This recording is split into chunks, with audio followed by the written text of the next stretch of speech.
Okay, I see my audio levels going. Chat, say hello.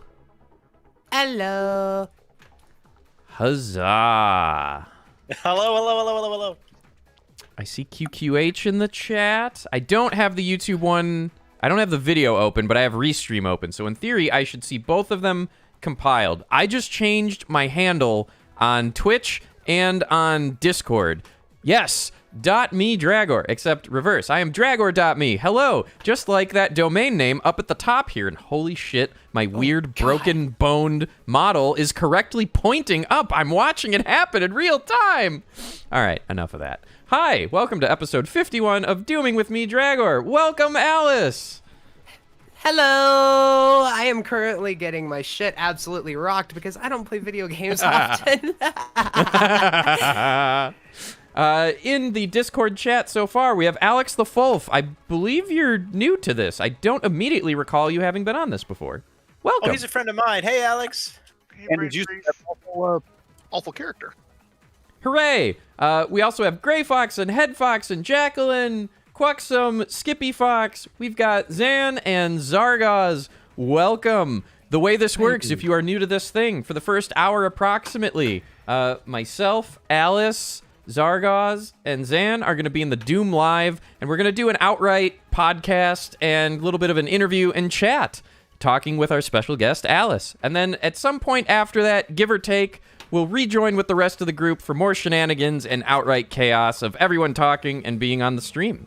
With that, I'm going to move us over, so hang tight. All right.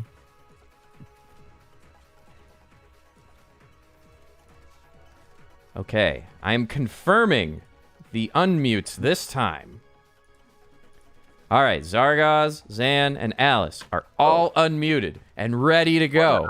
Huzzah! Hello. If you are new to this, this is an open public access Quake Champions Doom Edition server. If you go to the link at the top, draggor.me/doom, there is instructions if you're new to this whole thing. It is all completely free to play.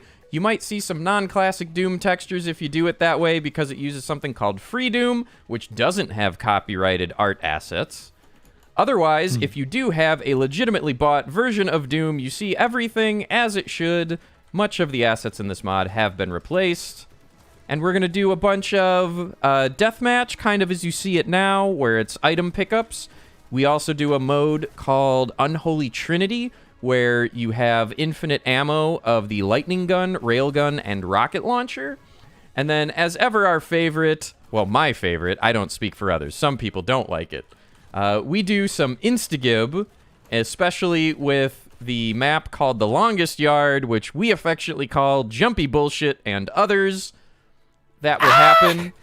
There is another, towards the end, and I'll announce it again once the server's ready to go. There is a WarioWare-style mod called Doomware that we've been playing on and off. There is another edition, another release that was made today, which introduces 2 more games. So that might happen towards the tail end of this whole thing.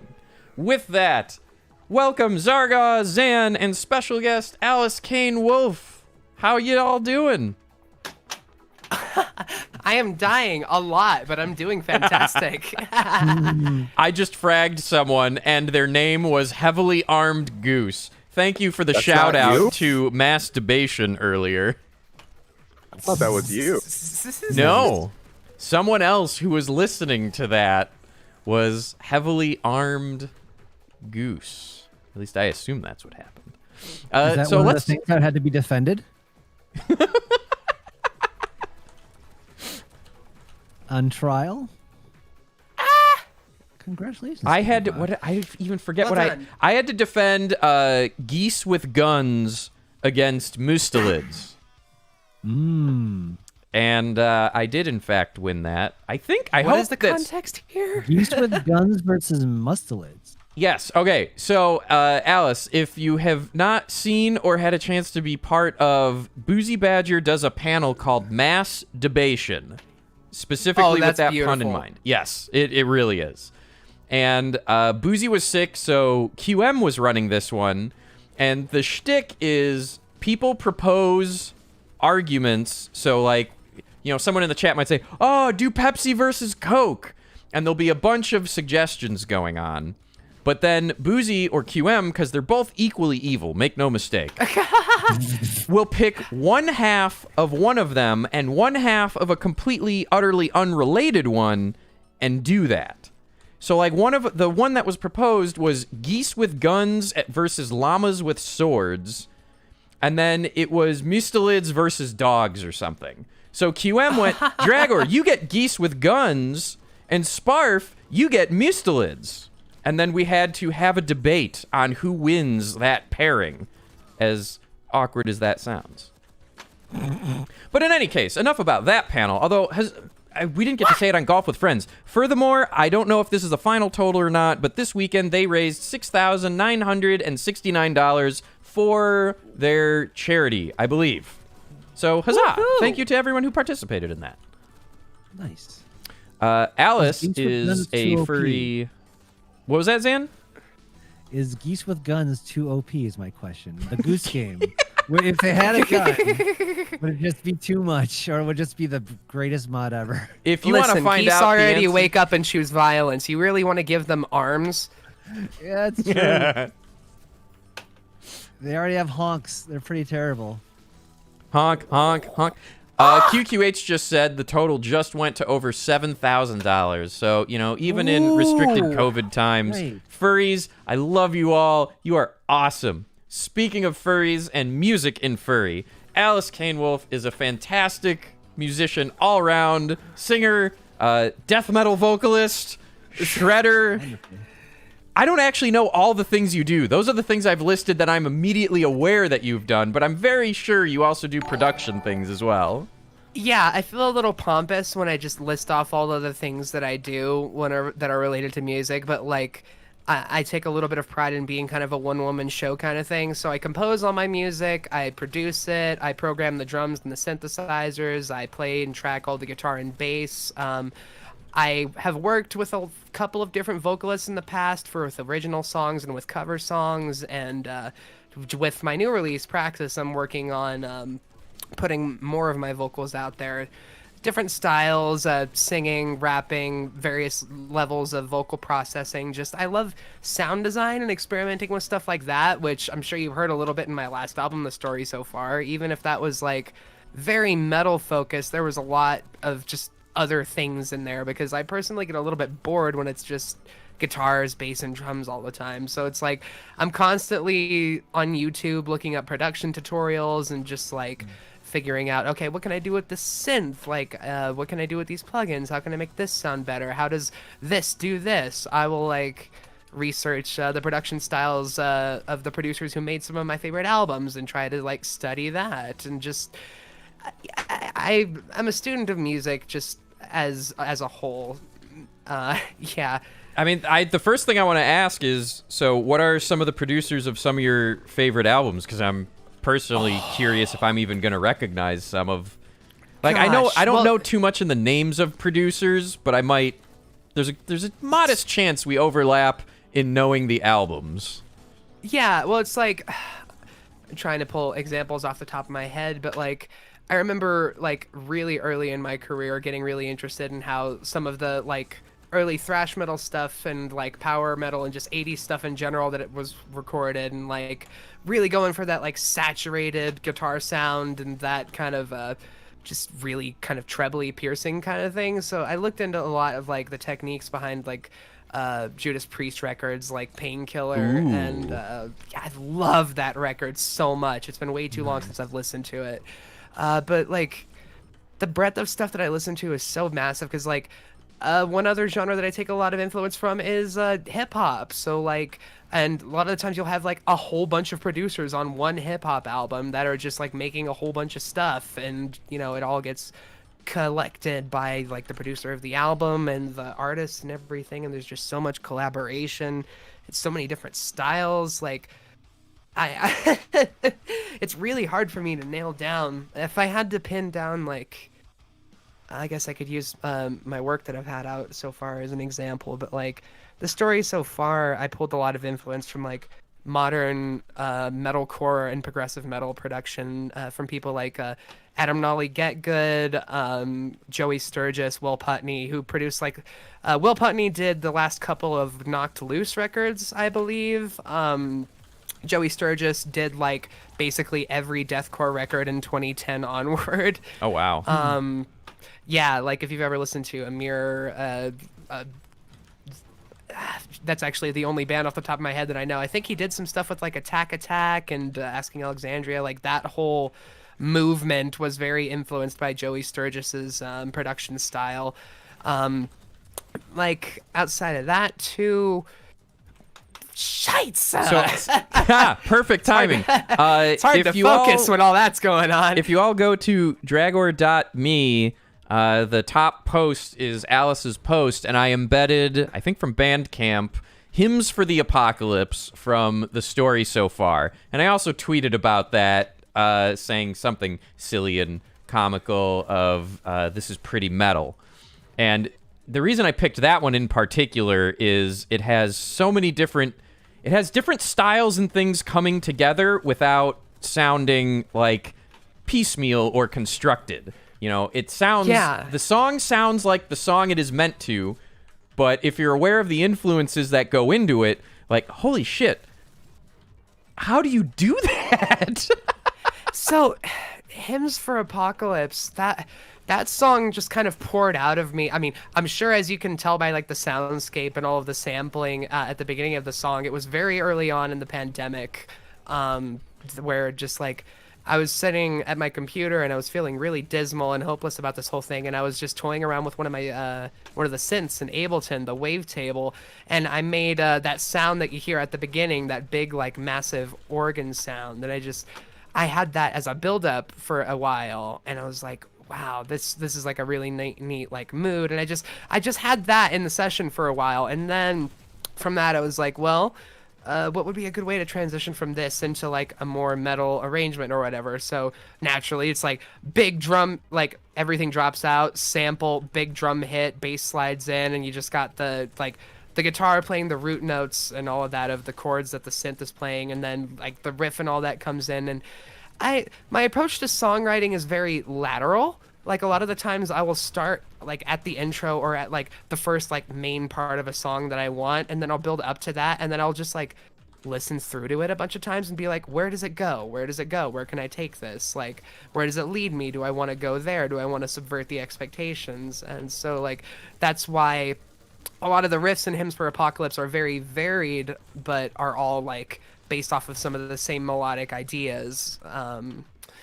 Like, and one of the riffs in that song, actually, it's the song after, or the riff after my solo in that song, because there's 3 other lead guitar players on that song, all of which are just incredible musicians that we'll talk about in just a minute. But like that riff after my solo section was like one of the first riffs I wrote on, I think, my second 7-string ever. So like that riff was old. So finding it, like being able to slot in there and like the couple riffs after it that had kind of like naturally followed off was really interesting for me.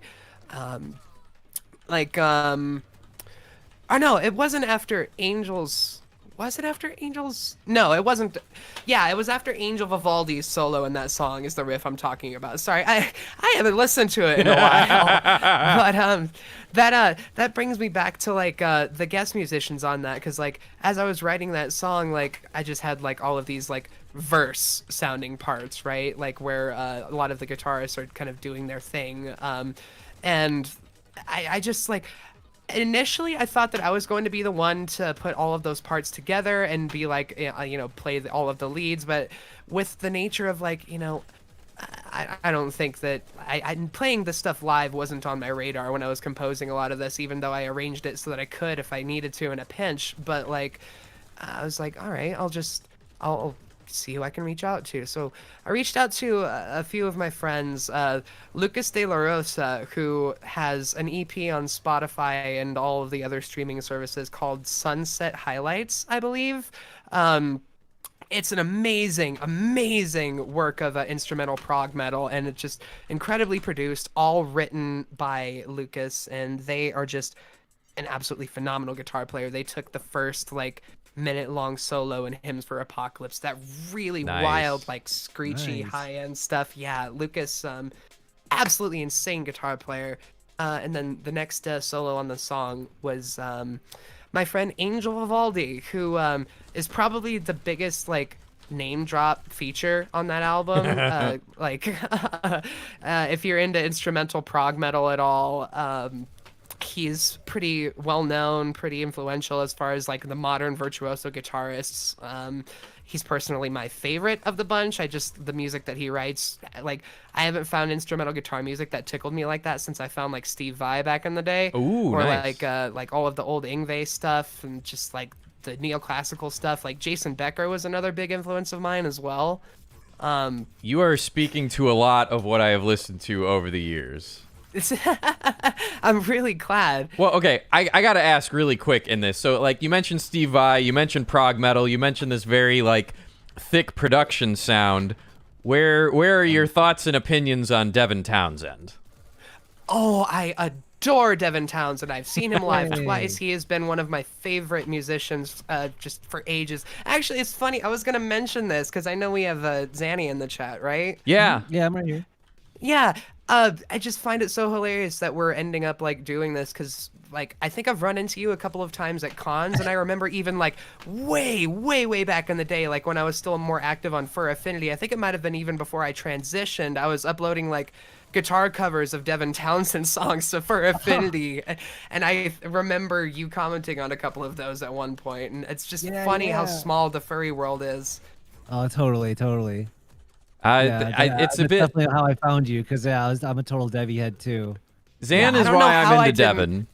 I don't know how I didn't mention Devin Townsend when I was talking about my songwriting and production influences, because like everything that he does is a very big thing. He's like the reason I'm bored with just like the 4-piece metal sound, is because like you can pack so much into that arrangement and make it hit so much harder regardless of what emotion you're going for. So He's- why not? he's why basically- make less music when you can make more music? He's heavy metal's Phil Spector.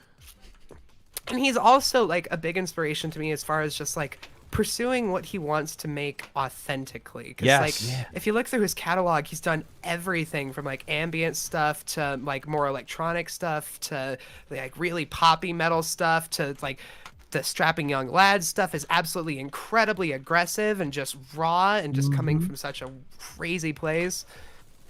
Yeah, totally crazy. I love And, that like, stuff, that it kind of fits nicely into like what I do, because like once I finished the story so far, like the creation of that album was really tumultuous, because I recorded that album basically as I was releasing it, which is not something that I ever really talked about.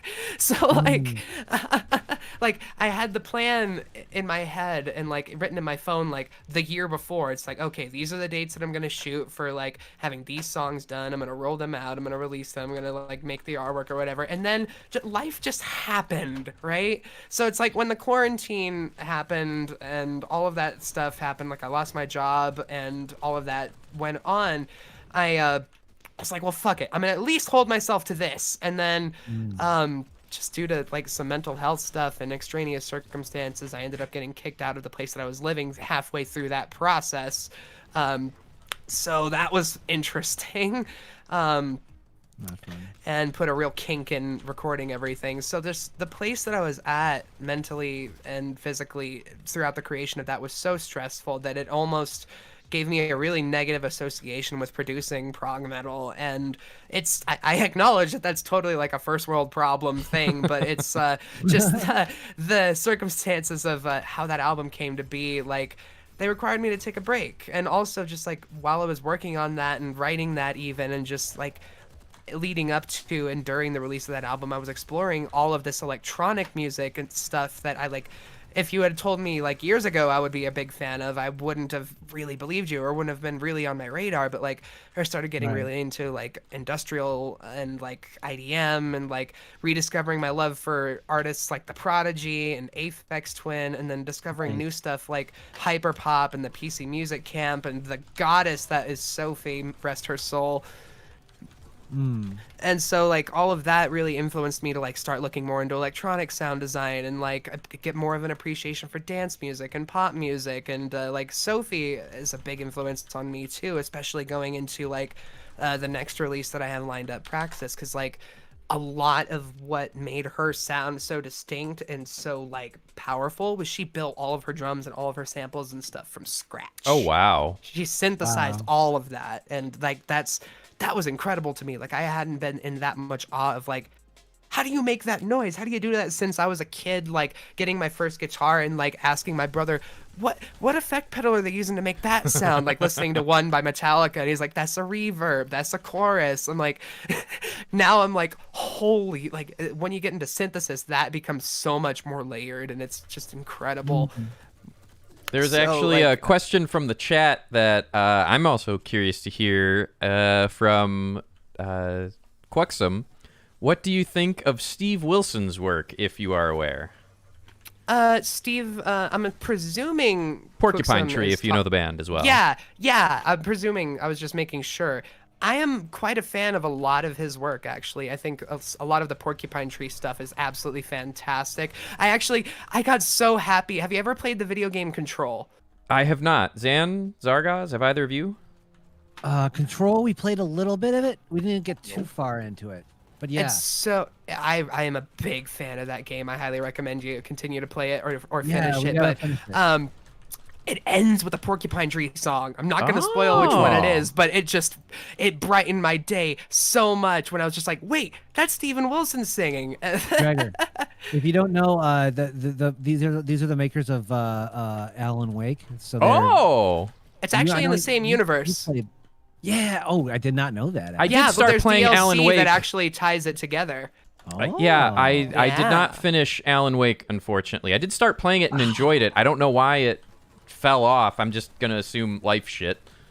I mean, Alan Wake's more of it's just more the tone. It's not the plot of that one. You're okay not finishing it. It's just more just for the fun of the experience. Zan, thank you for understanding me well enough.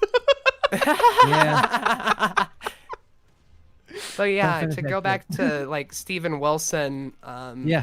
Well, really quick, was actually... how did you find go ahead. Steven Sorry. Wilson? Because mine is the very common metal path of, I was more of a black metal person than a death metal person. Then someone goes, yeah, but have you heard Opeth? And then, of course, Blackwater Park, being produced by Steve Wilson, is how I learned about them. Okay, so I found out about Steven Wilson in kind of a weird way. Because, like, a lot of the way I discovered music, just because of my age, I turned 24 this year, so I'm pretty fucking bab in the scheme of things.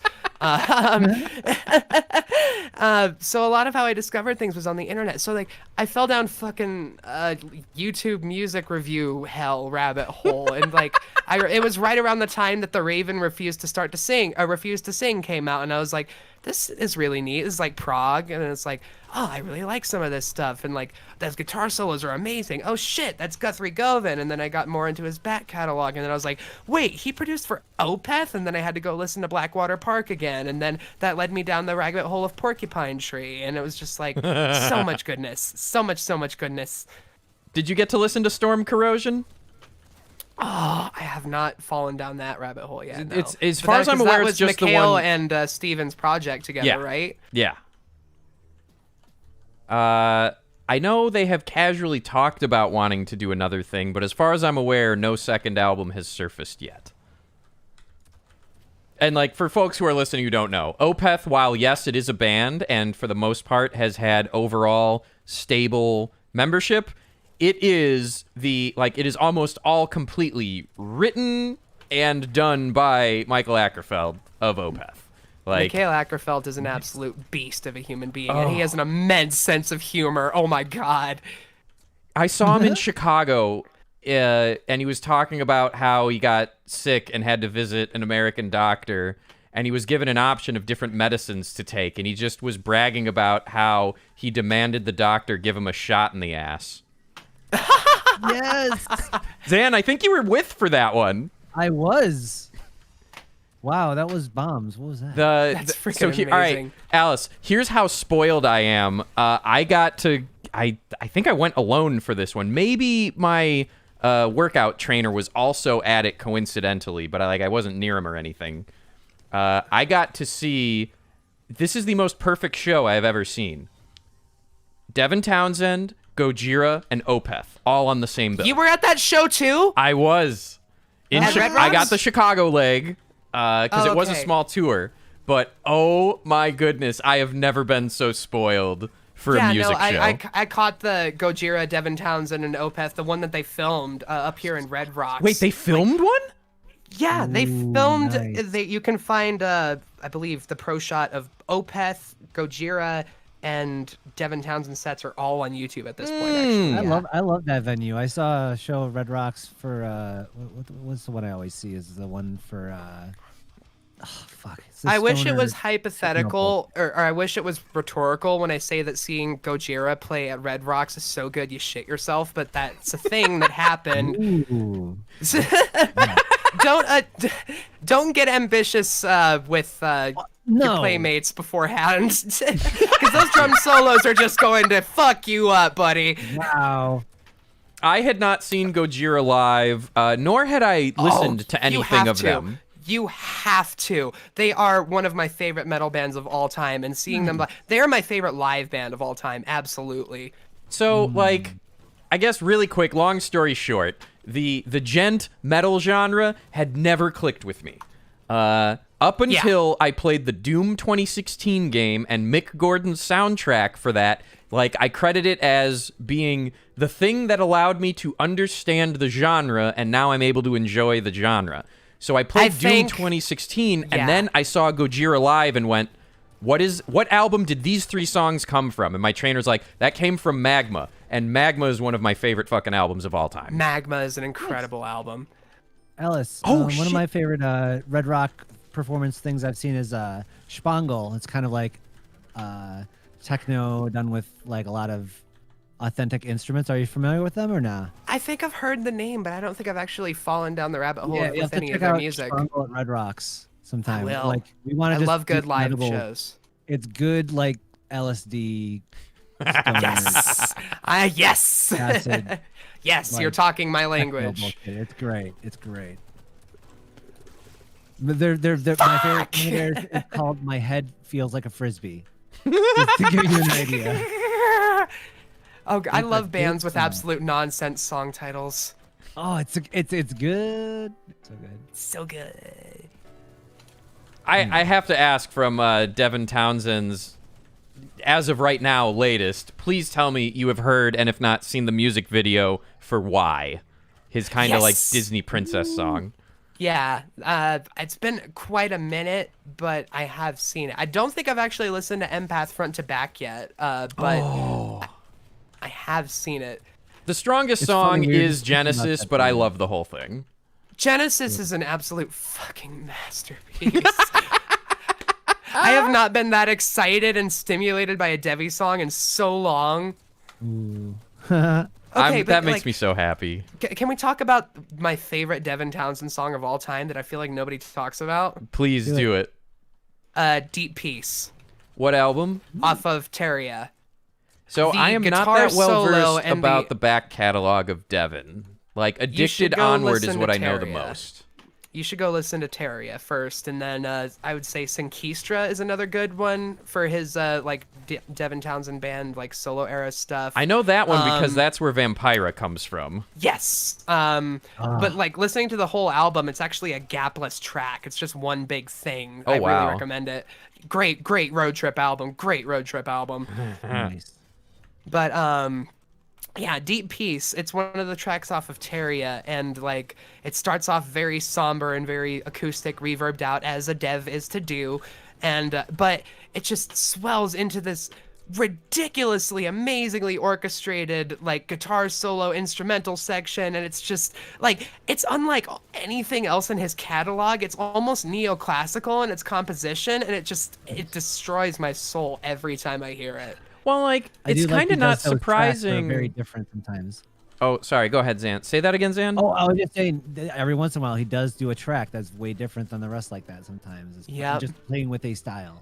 I was going to say, I appreciate Devin being neoclassical is like coming full circle, because one of the earliest gigs he had was being the singer for Steve Vai on like Sex and Religion, I think it was.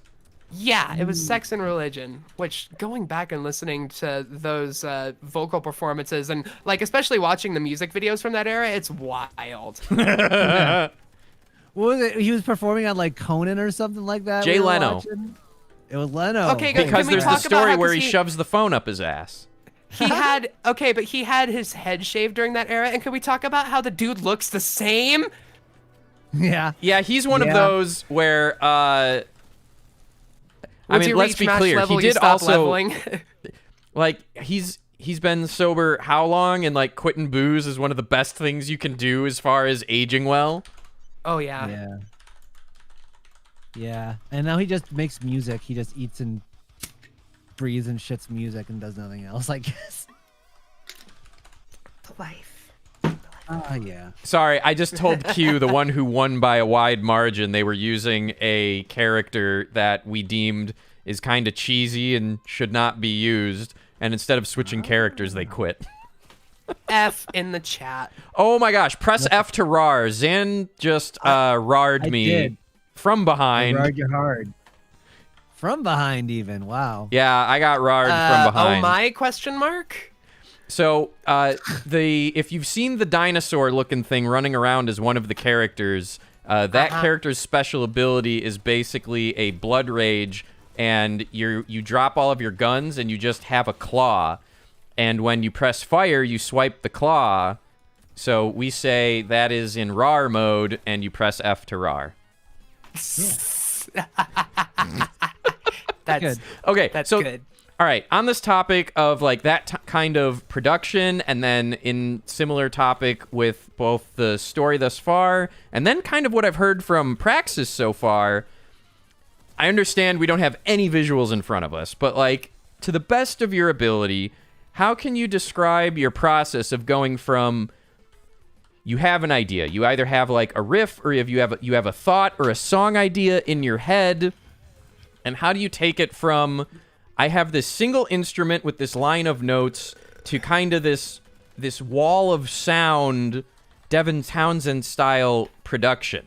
Like multiple questions which you can answer in any order. Like are you hearing the wall of sound thing when you come up with it, or are you deciding to get there at some point? Do you play around? It's a little bit of option A, it's a little bit of option B. So like a lot of times like it'll start with, like you said, a riff or like a synth sound that is playing a certain thing, or just something I want to like make something in the style of or take influence from. And so like usually the first step is me just sitting down in Ableton and just like getting it recorded, just getting like the baseline thing, like all right, here's what kind of synth patch do I want to make, and I'll design the synth patch, and like just like I'll have the notes that I want it playing looping, and then just tweak the synth while it's doing that until I get what hits my ears right. And then from there I'll be like, all right, what does this need? Does this need drums? And then I'll figure out drums.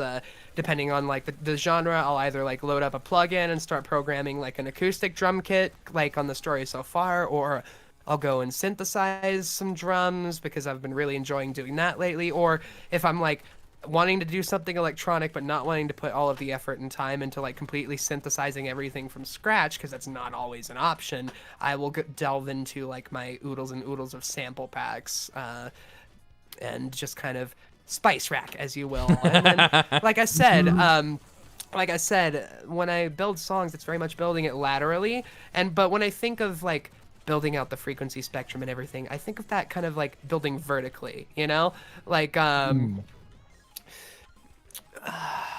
like not every section uses the entire breadth of the high and low frequency spectrum, and being conscious of that while still making every section sound full and dynamic and stimulating, and so you're not like completely getting blown out when it gets loud, or you're not having to strain to listen to anything when it's quiet. It's that's a lot of the challenge, and a lot of the, for me, it's like a puzzle. I really enjoy mixing and production and getting all of that, just getting the air to wiggle right. Interesting. It is. I don't know how you'll take this, but I am effectively a music hobbyist. Like I know what I like. I have taken the barest minimums of like piano and music theory growing up, and that's about it. And I watched a bunch of Devin Townsend doing workshops for stuff like that and talking about his production stuff. And what you just said about like finding the space of the sound and working within the waveforms to make it work and not be either too quiet or too oppressive, like that's the same it's similar but different, because everyone who does their own stuff talks about it differently, but like it's comforting to me that like I've listened to what you do, I hear these various references, and that you and Devin Townsend are speaking the same language, if that makes sense. That's a huge compliment. Like, I can draw parallels to what Devin does and what you have described there. And that's very cool to me as a I lay appreciate person. that a lot. Well, all right, I've talked about it a bunch, and I need to do more homework to make your life easier. I don't know what your overall openness is, but like to anyone listening, I am commissioning Alice to do a theme song and like some incidental stuff for this podcast in particular. It is Doom based, and we have much overlapping musical interests. And I also take a lot of influence from Mick Gordon. I'm sure you heard a bit of that on the story so far as well. So, perfect. Oh my goodness. So I had never... Have you heard of Mick Gordon before the Doom 2016 soundtrack? Because I had. I had not. For anyone who has not played the game, the soundtrack is on Spotify. I think it's all on YouTube as well. I have not listened to the Doom Eternal stuff because I have not played it yet. So I am still, like, as much as I can, sequestering myself from spoilers, and thus far I've done a good job. But As music, I personally think the first game holds up well, so definitely start there. yeah, so, like, the way I describe it is, chances are, if you're into metal at all, you have heard of the band Meshuggah. And for the longest time, I describe it as, I could not... How do you pronounce it? Meshuggah. Meshuggah. I describe it as not that, like, I hated them or thought they were bad. It was just so dense, and I couldn't, like, grok it. I couldn't understand what they were doing. There were a lot of disparate parts going on at the same time. Draggor. By the way, Zanzilla is an excellent name. Say that again? Oh yeah, we all rip off Meshuggah. I was about to say that too. We all rip off Meshuggah. So, like... Planet of the Apes is a hell of a song, but continue, Draggor, please. Well, I was saying, like, I did not understand or start to like Meshuggah until I really got into the Doom soundtrack. Because, like, if there ever was an influence he pulled from, it clearly was Meshuggah. Oh yeah, well, and I'm pretty sure he actually worked with Frederick from Meshuggah on one of the Wolfenstein soundtracks. Really? Yeah, the track Herr Faust off the New Order, that's Frederick. Super cool. But yeah, like, I can now say, with moderation, like, I am not knowledgeable about the genre, but Mick Gordon and the Doom soundtrack is why I am now exploring Gent. Like, it has opened so many people up to that timbre and that style of music, and it has influenced so much more people to experiment with that kind of stuff. Like, since the Doom 2016 soundtrack came out, you get shit like Northlane's newest album, Alien. You have industrial bands like Three Teeth exploring some of those timbres. I've even heard I heard somebody describe the synth break in Praxis as sounding Mick Gordon-ish, just because of like how squealy the lead synth of it. And that, you know what? It tracks. Like, the timbres, like, when you hear a sound that you like, it influences you, and like it's going to work its way into your music. Yeah. It is the biggest thing I gotta figure out. Like, it's not a criticism, it's just, all right, so I grew up with this game, Doom, and I don't know if you know this, but between Doom 1 and Doom 2, the MIDI songs in it are either outright covers or have, like, main motifs covered in the MIDI. So you've got Metallica, you've got Master of Puppets for one of them, you've got Hangar 18 from Megadeth for one of them, you have This Love from Pantera for one of them. That's Monster Condo in Doom 2. You have Barrels of Fun, which is Alice in Chains. E1M1 is essentially just Master of Puppets. Yes. The main riff, like, there's they don't do the breakdown or anything like that. But Yeah.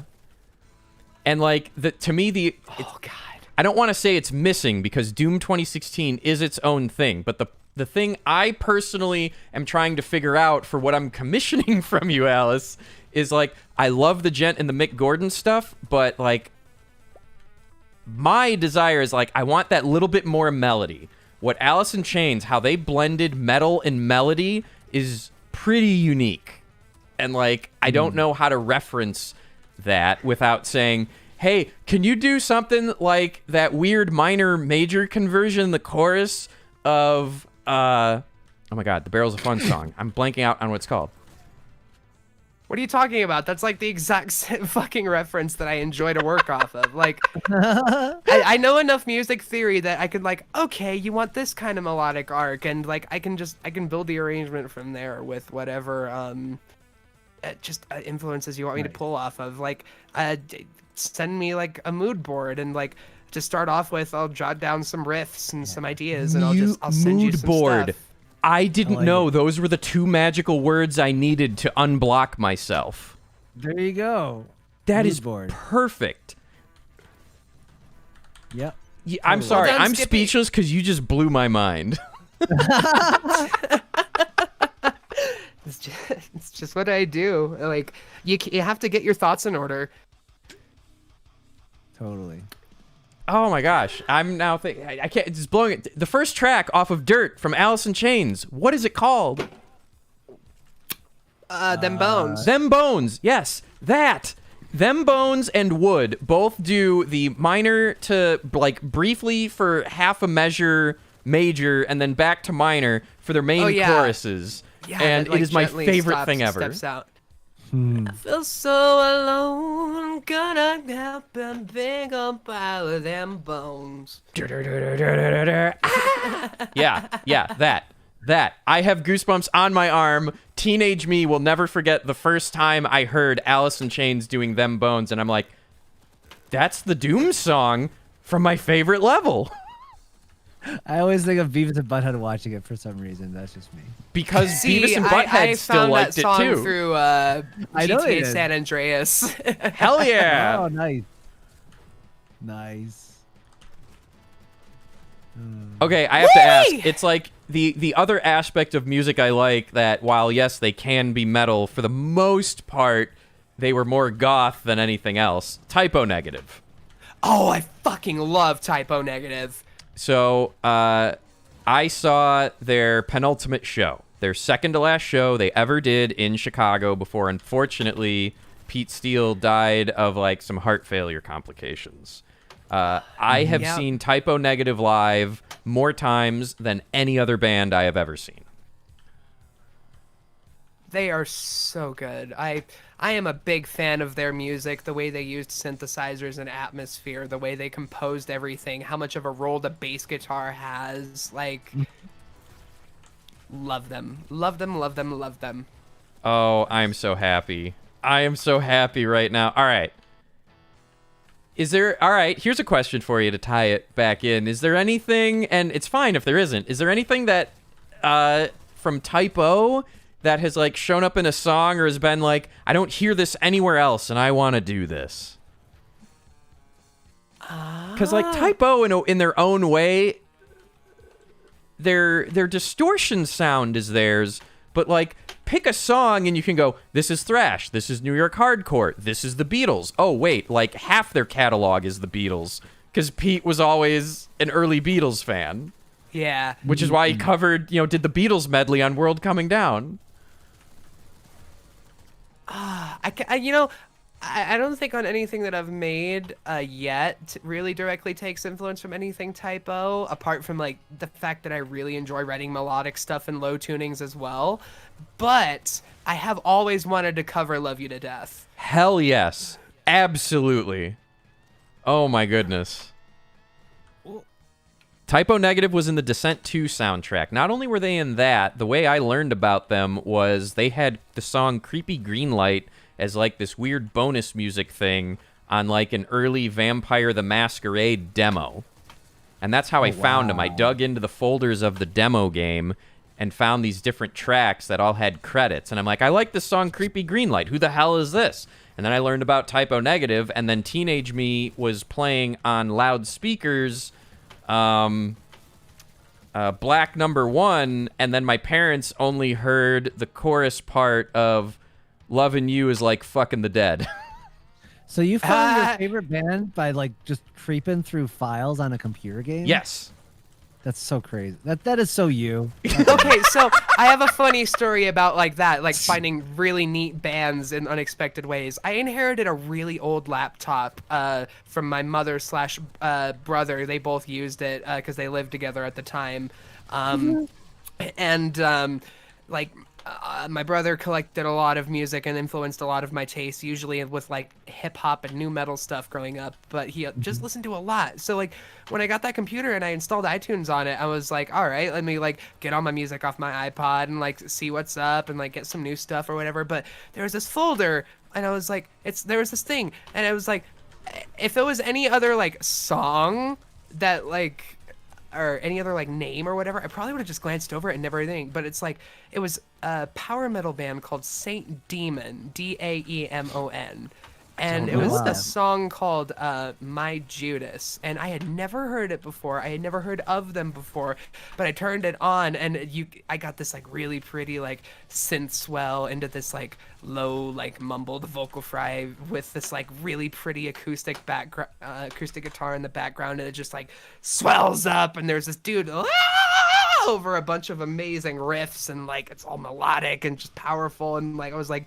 oh shit. So I went and found that album, and like when I'm in the mood for power metal, it's usually one of the ones I go to, honestly. Nice. Wow. Very nice. Oh gosh. Okay. All right. So to bring it fully on topic for stuff you've done and most recently, by the way, everyone really, really go follow Alice on Twitter. It's at Alice Kane Wolf, no underscores, I believe. Yep, it's all one word, Alice Kane Wolf. You could literally type me into Google and just find everything. Yeah, honestly. on Spotify, on Bandcamp. If you go to Draggor.me above, I've got all the various social links in Alice's blog post for this. But you post a lot of little tidbits or behind the scenes or influences. So like to hear the story so far and then hear where you're going on Praxis, like I'm having similar things of having followed Devin, where like, okay, there's a lot going on with the story thus far, and then you can hear in Praxis the parts that like clearly are brainworms right now. And so like, do you have any, what is the story so far? Teehee, I'm not sorry for that. Of like the influences of Praxis. What made, like, if someone weren't really paying that much attention, they go, oh, why'd this person genre shift? But like the through lines are there, I think. So like, I think if you're music savvy, you will see the through lines, and like, well, it's kind of funny because like even when I go to write like electronic or poppy stuff, just stuff that's based in synthesis and kind of stuff, I have a lot of people tell me just your stuff just always sounds metal as fuck. I don't know how to explain it, and I'm like, I guess that's just how my melodic and rhythmic sensibilities have been influenced growing up. It was a lot of metal and a lot of hip hop, so it's just I like the groove. That's probably why I fell into like gent really early and really hard, like with bands like Meshuggah, Periphery, and just more stuff like that. And like some bands like Tesseract really like mixed it with a lot of really neat production and atmosphere. I got to see Tesseract on a Devin Towns. Zan and I did the meet and greet for Devin when it was Animals as Leaders and Tesseract as the opening act. Nice. Yeah, that was a really cool show. Also, I was in, you've seen me in my full body lizard outfit, right? Yeah. So I have a picture of me with Devin in that lizard outfit. Oh, he must have loved that. He called out during the show that there is an alien in the audience, and I caught the drumstick at the end that, I'm blanking out his name right now. Ryan Van Puteroy. Yes. So he threw the drumstick out, saw me, That's and how like much of a aimed it at fucking me. Devi nerd I am. I can tell you what his drummer's Awesome. name is. Oh, you want to know what the saddest thing from that group is? Mike St. Jean is getting into crypto shit. No, not Mike St. Jean. Oh no. That picture is If it on was going to be your, anybody of that Facebook, crew, it Draggor, would have right? been Mike St. Jean, though. Oh, did Oh I, my God, is when it I pronounced s- Jean, not Jean, because Yeah. he's Well, 'cause, French Canadian on and I'm the- an American? Okay. I have a I hope- Canadian, or I have a fucking the Containus box set. So it's like Addicted, Key, Ghost, and Deconstruction. I have the box set for that, and it Oh, comes with hot. like a DVD with like a bunch of with like a bunch of demos and a bunch of unreleased shit. I have stems for fucking Jular and Super Crush, Ooh. thanks to that fucking Draggor got me the box Crush is set. signed so good. book as a gift. Yeah, and so, but on that, there's a little just dumb little bonus track on one of the CDs that Devin made, presumably because he was bored on tour, and it's just called Two Turntables and a Mike St. Jean, and it's just fucking What? ridiculous. DJ Dirky Dirk and fucking Dev, fucking Dirk Van Buren. It is the one of the most Dev. If you know Devin Townsend, it's one of the most Dev things you could ever Dev.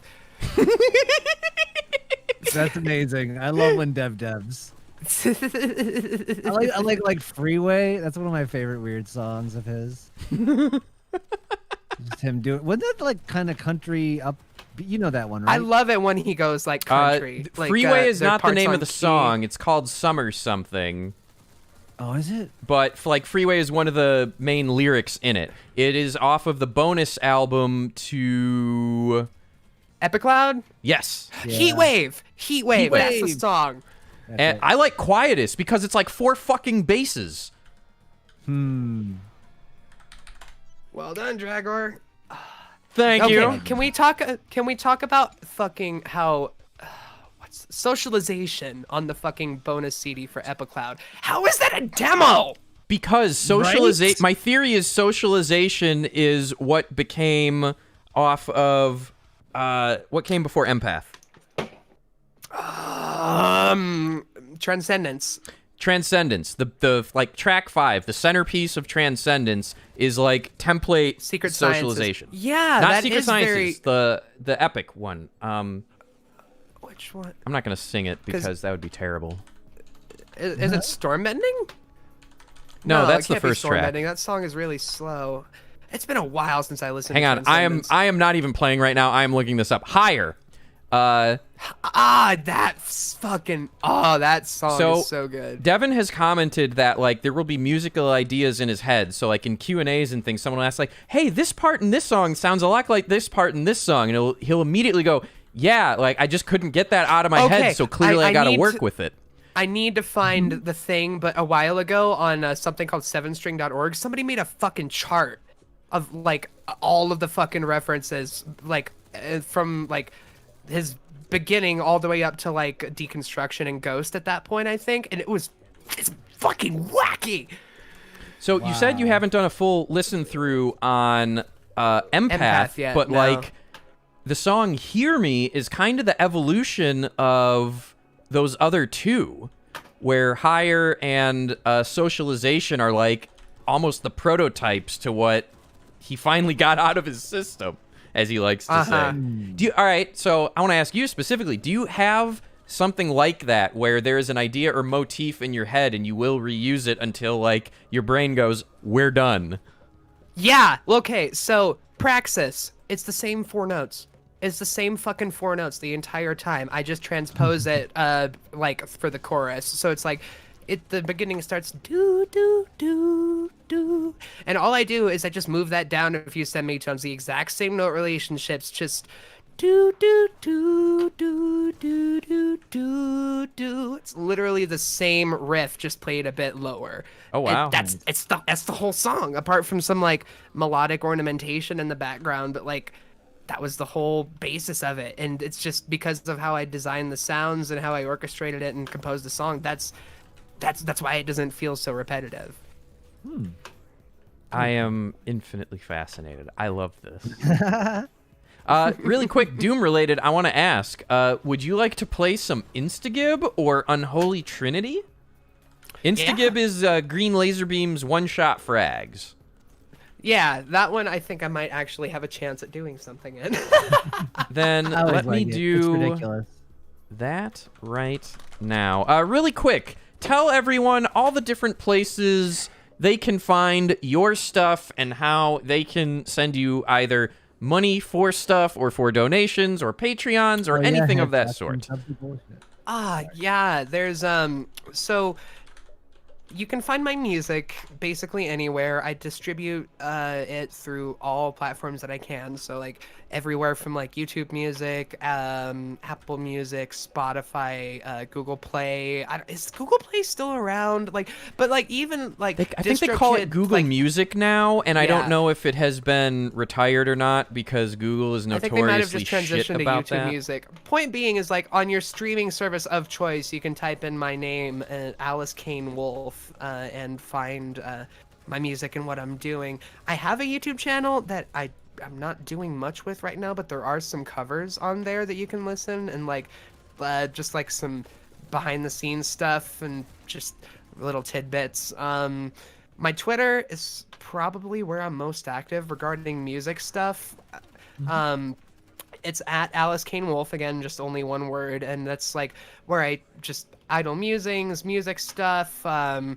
I get a little political sometimes. I get You a are little TMI talking to sometimes. super lefties, so Yeah, you are in same. good company We're- for that. We're of like mind. We are of like mind. So Yeah. yeah, I have a feeling that anybody who follows y'all will get along with me just fine. But yeah, Twitter is where I'm most active socially. I have Instagram. I don't really use it much. If you want to support me directly, on my Twitter, in my profile, there is a Ko-fi link. I also added that to the blog post above, so if you look at and, Alice's post, it is also there. And my music is also available for purchase on Bandcamp. The story so far is available for pay what you want. I believe I set that to be, so you can just download it for free if you want to go listen to it. You could throw me whatever amount of money you want. And Praxis, the EP that I'm working on, the title track is out now on all of the streaming platforms, and it kind of my brain stopped working. Oh, that game type didn't work. But yeah, Praxis comes out on May 1st, and it's available for pre-order on Bandcamp, is what I was trying to say. And you can get the title track instantly when you pre-order the album. And prices start at $3. You can pay more if you want to support me, but just yeah. Huzzah! All right, I hope this works. Hooray! We are now doing Jumpy Bullshit and Instagib. Woo woo. Join game. Let's do this. Jumpy bullshit. Boing, boing, boing. Yo. Anyway.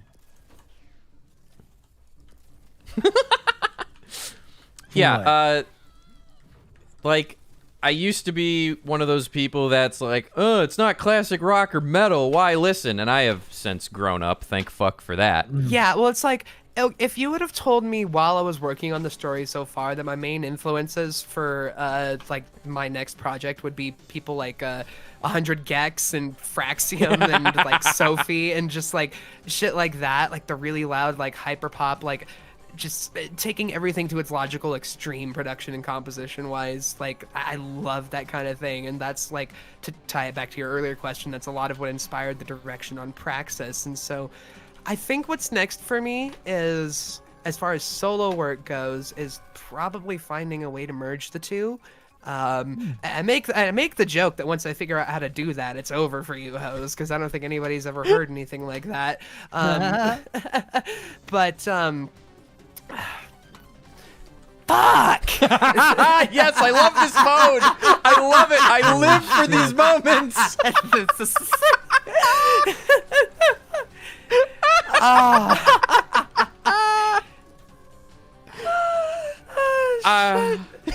But I did have something that I wanted to say. There it is. Yeah, so I had a couple of people, like, when I started promoting, like, Praxis and, like, just tweeting about kind of, like, I'm gonna take a break from metal for a little while. I kind of a couple of people being, like, really sad and, like, no, like, you can't stop playing guitar. You can't stop doing metal. It's like, I'm taking a break. Like, I still play guitar. I can arguably play guitar better now than I did on the story so far. You should hear some of the shit I'm writing for my guest solo clients. Oh my god. Who did you? There was like during one of the quarantine streams you were doing. You're like, or it was just like a Twitter recording post where you were playing some prog metal riff or whatever, and you got like me and Turi and a bunch of other metalheads going, "Oh shit, that's hot." It's happened a few times. I don't remember exactly, which one you're talking about, but like, I don't know, like, I can't call back to like a specific tweet because I know you and Turi both kind of keep up with my stuff. Okay, I gotta ask, like, I'm not saying if you like Dream Theater, you're juvenile. All I'm saying is I was a teenager when I found them, and I have since broadened horizons. So, like, there's a lot of people that think Dream Theater is prog metal, and, like, no, they participate in the genre, but there's a lot more to it than them. But yeah, Dream Theater is a prog metal band. A prog metal band, not the archetypal prog metal band. They are a prog metal band.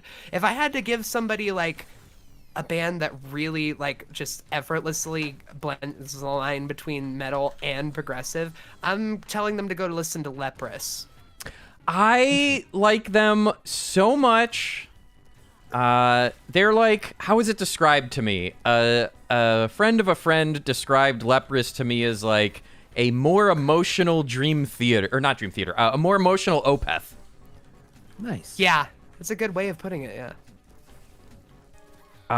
If you have not heard them and you like Opeth, or you like really like atmospheric, lots of stuff going on, many tracks and layers, and it's not all death growls. Like, they, much like Opeth, they use it as a tool, not as like the only thing they do for conformity, because that singer's clean singing. Wow.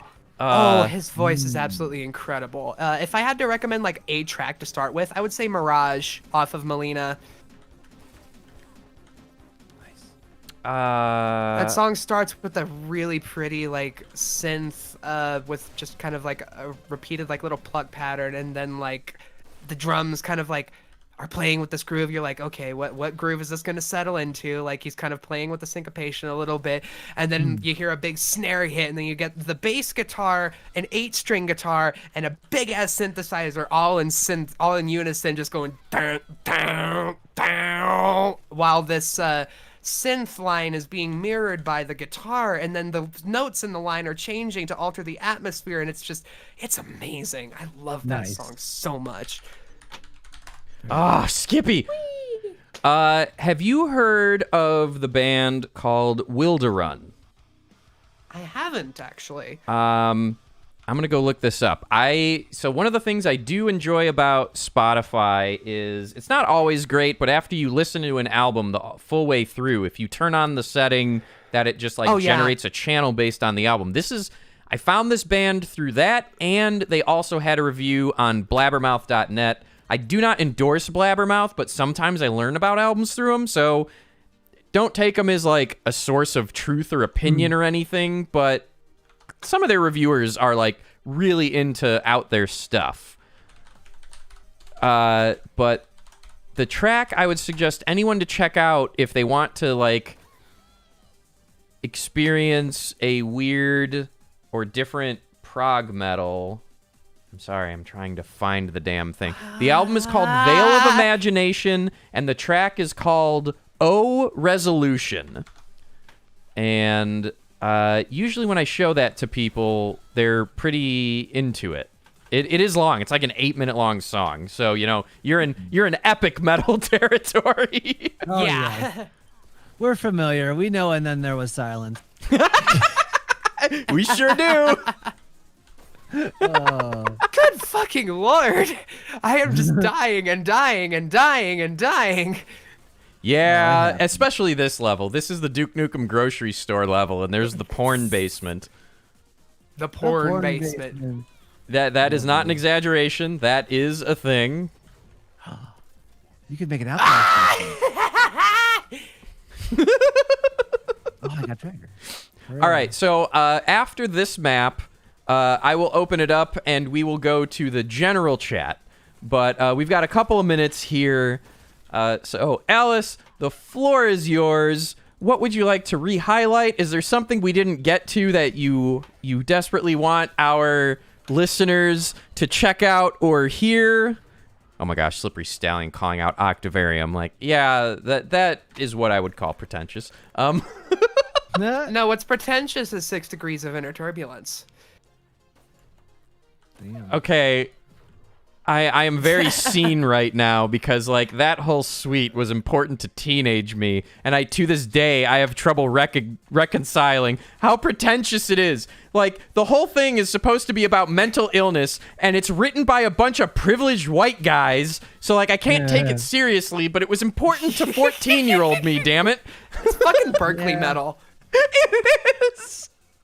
It's what metal? Berkeley metal. They're all students of shit. Berkeley School of Music, so, like, it's about as privileged as it gets as far as music goes. But as far as like things that I wanted to highlight, I'm really excited to be releasing Praxis. The songs on that album I am extremely proud of. The title track is out now. You can go listen to it. It's on Spotify. If you're a fan of like really fun sound design, kind of off-kilter acousmatic sounds, but with the pop hip-hop sensibility and just kind of with a lot of influences from stuff like Sophie 100 Gex, like I said, just everywhere. That's like I said, already on streaming services. The other 2 songs in the EP I am extremely proud of, one of which is titled Filthy, which has some of the nastiest sound design I have ever heard. That was like, Draggor, you remember that tweet that you retweeted where it was like, okay, this is what I mean when I say a synth can be heavy? That's what that song was for. Ooh, I'm excited. So, yeah, that one is going to be pretty fun. NSFW warning on the lyrics. It does what it says on the tin. Oh, they listen to us. That's no worry on the language. But it's funny because like right after that is the sappiest, most saccharine fucking pop love song that I have ever written about my fucking partner Ellie, and I just love it. It's just that album. I have stopped caring about preconceptions about putting myself in a box or whatever, and I'm just making shit, you know. Awesome. That is like the biggest part of why, like, between Zan and I, we don't necessarily love with 110% everything Devin Townsend does, but we're really glad we don't know what we're gonna get with each new album. Oh yeah. He's always trying something new. It's never gonna be like, they're making the same album. They're just trying to do X again. Yeah. Nothing worse than coming back to a band I used to like and seeing their new stuff. I'm like, oh god, it's so boring. I'm not gonna name them, but boy, oh boy. You know you want to hit that. What's up? You got it. You got it. I'm an asshole. That was a good one. Okay, we have ended this map. We are going to rejoin the rest of the chat, so hang tight while I move us all back over. Doing the thing. I fucked up and I moved the channel. Hang on. Hey. I am reordering things. Okay. Hello, everyone, and welcome. We're still doing some jumpy bullshit here. Or not jumpy bullshit. We're doing Instagib. And in maybe in 1 or 2 more rounds, I will turn on the server for Doomware, since Alice, you expressed interest in experiencing minigame Doom. Yeah, let's fuck it up. Let's go. So yeah, we will do that. If you are new to this and you are new to Also, Doom Seeker, expect the filter to just go all the way off now that the interview portion is done. oh, Fine. other than the fact that this, once we're done, this whole thing is without editing, just going to be available on the Zanny and Alkali YouTube. Go hog wild. But yeah, the quote-unquote serious portion has concluded. Yeah, I am out of promo mode, so If you still want to be in Understood. promo mode, no one's going to argue with that. But, all right, what is a thing you have to refrain from saying during promos? Yeah. I just have to avoid oversharing about my sex life because it's a big part of my personality.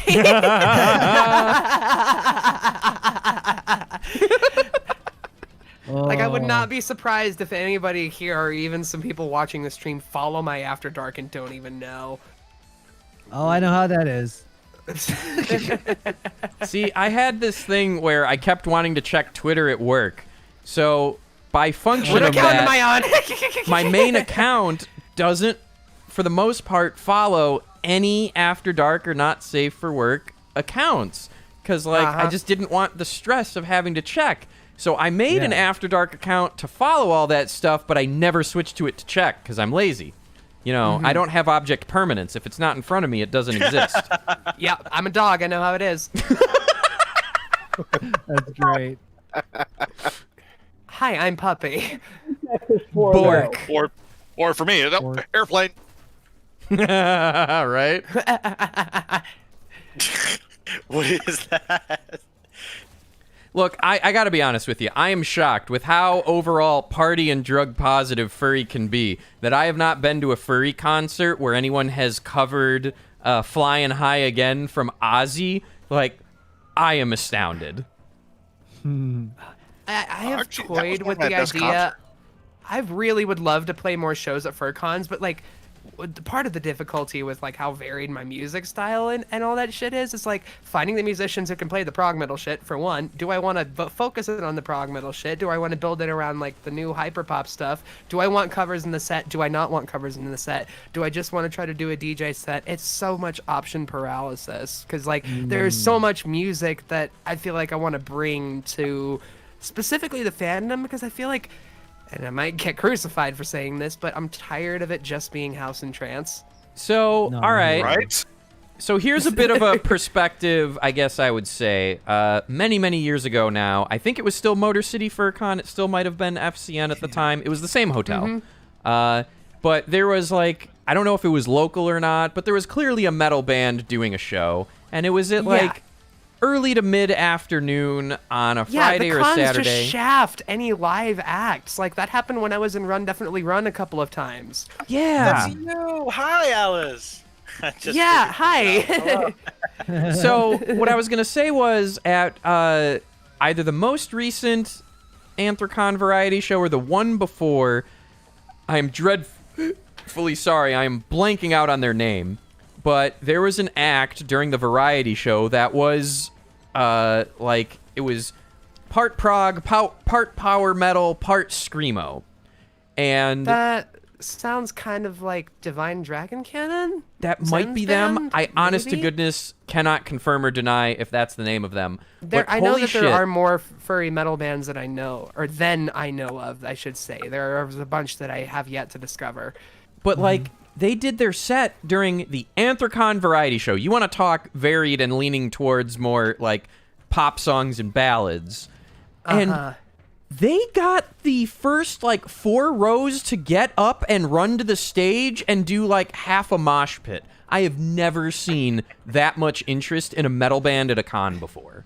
I feel like Wow. I would love to put together a concert that has a big variety in genres. Like, before COVID happened, I was trying to, like, put together Jacqueline, I'm something sorry. really fun for Denver. Like, a set that incorporates, like, all my hip-hop influences, some covers of some popular, like, dance tunes, like, some Porter Robinson shit, and, like some stuff from the story so far. Like, I wanted to do something really fun, but, you know, La Rona happened. Yeah. La Rona. Rona. La Rona! Fuck! Wow. I'm so happy. Hey, Corona.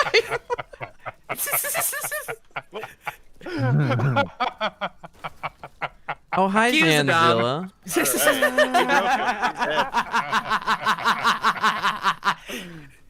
Oh, La la la la la Rona. I look forward to watching that. La la la no, la but, la like, Rona. My have a lungs few, are like- collapsing under all of the dead cell debris. Oh my God. I have a whole Well, it just got bunch of fucking dark. Wow. furry musicians that I know of that I would love to put like a live band together and just like make a concert that no furry is ever gonna forget. Whether it like gets invited back for anything or it takes off for anything, like Oh my that'll God. be to be seen because you never know how punk rock I'm going to be on that day. I got in trouble at TFF actually because like for the Run Definitely Run show.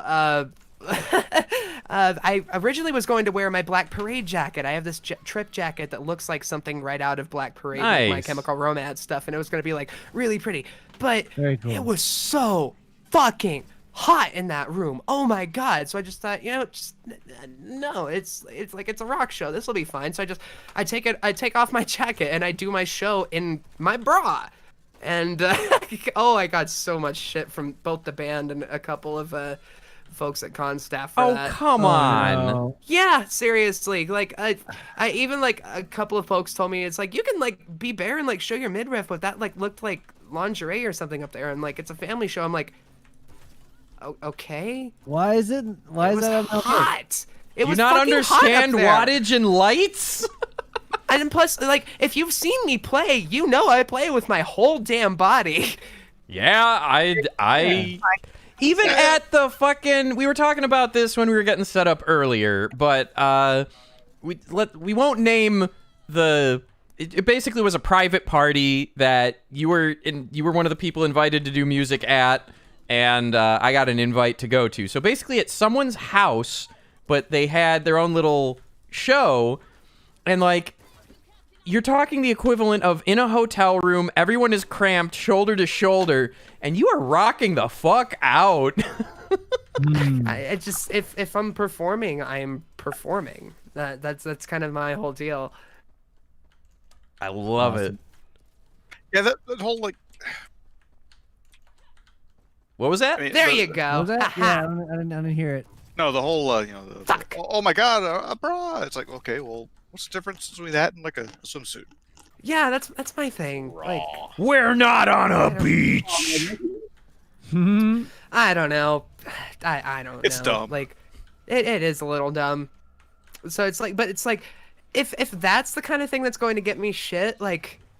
Okay. The subject matter of a bunch of my like the music that I'm working on and like what I want to do for my shows, like my sexuality is part of my personality, part of my identity, part of my art. For fuck's sakes, I'm topless on the cover of the story so far. That's why it's called the story so far. The whole thing was written like about, and like the first track especially about like all my transition and all of that shit. So like it's that showing myself off to the world, being like, this is my story so far. This is where I'm at. Where do we go from here? That was my whole thing behind that album.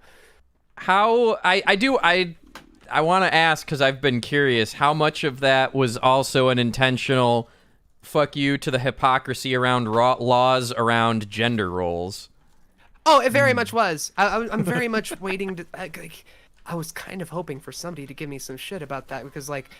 My nipples are barely censored on that fucking cover. So it's but it's like everybody has that whole thing of it's like, oh, is it a female nipple? Is it a female nipple? Like especially around trans women. So it's like, well, fuck it. I just if anybody like in the 80s can be fucking naked or topless on their album cover, I'm gonna do it now. And no other prog metal album has a cover like that. If one of the lead songs of the 80s, or maybe it was early 90s at that point, but if a hit lead single from a hair metal band can be called Cherry Pie, fuck, your album cover is fine. Yeah. It's also a really good song. It is, but it's thinly veiled about what it's about. You think? A little bit. What is it about? I haven't heard it. Well, it's like even back to like Cherry Pie, going way back there, like Led Zeppelin. Watch your honey drip. I can't keep away. You know what he's talking about. Yeah, dinner. Yeah. And actually, my probably my best two, not same concert, but two concerts in a row involved Robert Plant. Oh, really? Yeah. Year before last, went down to visit my mom, and we went to see one of Ozzy's last shows. Ooh. Nice. And the next night was Robert Plant. Oh wow. That's hot. There's a show that, at least at the time when I looked it up, was, I think, These are like really if you're a slow, Prime Matt. person, it was free streaming. It was from like 2013, 2014. Robert Plant and the band has a recorded show that is just, it's got some Plant solo and Led Zeppelin classics, and it's got a bunch of other stuff. And it is just so well done. And the things that are songs you know, the way they are reimagined Okay. are astounding. If you want to talk about like really good like live shows and recorded live shows, especially, who here likes funk? Me. I love Funk, yeah. Have you ever the Wolfpack Madison Square Garden show on YouTube? That Yeah. I know them because check it Pepper out. doing that one song. Wolfpack Madison Square Garden. I'll have to remember that. yeah, Wolfpack. They got Madison Square Garden to sing a fucking bass line. Oh, that's awesome. And What? also, like, there is a guitar fill in one of the songs called "Animal Spirits" that, like, it's like right at the end of the bridge, or like at the end of the crescendo into like the second part of the bridge, and it's just this little cute little guitar fill, and it cures my depression just thinking about it. nice. It's like they're just my it's favorite- great musicians. I've heard it like I've had a couple of people I know who are like really big like pretentious prog heads be like, it sounds really contrived and white. I'm like, okay, but like funk is for everybody, as are all genres. Like, well, even like way back when it's like Buddy Guy and Carlos Santana. It's like Carlos Santana talking to Buddy Guy. Buddy Guy is like, you do not need to be black to play the blues, kind of thing. It's Yeah. like, if you're a student of the culture and you respect the culture, that's fine. Lewis It's Cole. not I every. fucking love Lewis Cole. Yeah. Fucking Yeah, Lewis right. Cole is insane. Also, I'm like 90% sure he's the drummer of Clowncore. Yes, he is. Same. 100%. Like, yeah. I recognize that twink body anywhere. Same jokes and weird shit. 100%. The big That's thing, fucking I think Pepper was the reason we learned about Lewis Cole, and the live sesh recording of F It Up is one of my Yep. favoriteest things Yep. ever. Yes. Yes. If for good. anyone listening, I'm gonna type it in the chat. Lewis Cole F It Up on YouTube. Go look that up. Check that out. If you want to look it up and stop listening to us right now, I encourage it. Come back, we'll be waiting. Yeah. We were talking about live performances. One of my favorite in Alkalies is since he's coming back and releasing a solo album, is Danny Elfman doing Insanity. Oh, That fuck intro yeah. he does. Insanity is from great. the Oingo Boingo 1995 Halloween Blown away. farewell show. Yes. Wow. The entire concert, you can find it on wonderful- YouTube. Highly recommend. Just him going on like, oh, it's so great. It's so great. So, yeah, the latest Danny Elfman singles. Alice, have you checked any of those out? I think I've listened to one, but I haven't like delved super deep into it. Like, I do not think you understand how far I've fallen down the fucking hyperpop rabbit hole. It's like most of my personality at this point. Okay, so Oh. if you are talking to a bunch of people that their gut reaction is, Double kill from pop, Alice. like, what would you name drop as something to, like, give it a chance? Well, I wouldn't necessarily just throw names at them. I'd ask them why. Because I'm a fucking psychologist and a sociologist, so it's like, okay, if I want to get at this, I'm gonna fucking get at this. Let me in, like a fucking Eric Andre meme. Yeah. Well, all right, to a certain extent, like, let's go with the assumption, the surface level, that there is a bunch of people that when growing up, they learn, conformity bad, and pop music is the embodiment of conformity. So, like, let's say there's nothing that deep to it other than an aversion to conformity, but music is music, and good shit is good shit. Well, I think the first distinction that I would make is pop music is not limited to what's on the radio Right. at all. Like, okay, like when People I think don't of, like, understand the Beatles are the greatest pop band of all time. And the best boy band of all time. Yep. They're also that as well. And they had some really shit music. And some I'm really- pretty sure a couple of them were really shit people. Uh, Yeah. Yeah, I mean, Lenin what's the big is deal? not Lots of someone people to look up to. Sorry. I- His one of message the of peace memes and that I love really- was do as I say, not as I do. Yeah, well, and it's like, Yeah, he abused. You abused women or something like that. Oh, John yes. Lennon? Yes. Yeah. yeah, well, it's like it's terrible how many of our heroes turned out that way. Because like even like we were talking about Led Zeppelin earlier, fucking Jimmy Page is a fucking groomer. Yes. Really?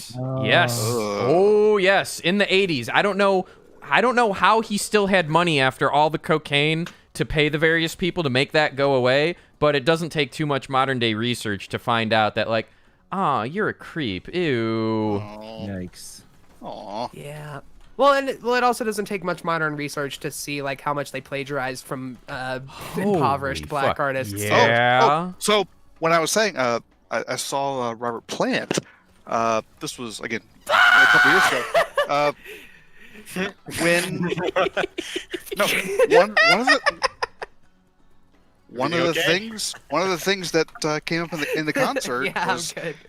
he mentioned the blues artists that Oh wow. that they got the stuff from. Robert Plant is, from what I can tell, and like, you know, there's this admission of I don't know the full story, and there probably is an aspect of, hey, it would have been nice when you said this when you were at your peak, but like, Right. as far as how he has been the past 30 years, seems like, again, not apologizing for any bad things he's done, but he seems to at least recognize some of the harm that happened. You know, context is everything, and I wasn't alive when they were as big as they were. Yeah. You know, I'm not No, using but it yeah, as I an mean, like- excuse. No, but yeah, like, in the show, he talked about the artists that like for like when the levee breaks and stuff like that, about where they got the stuff from.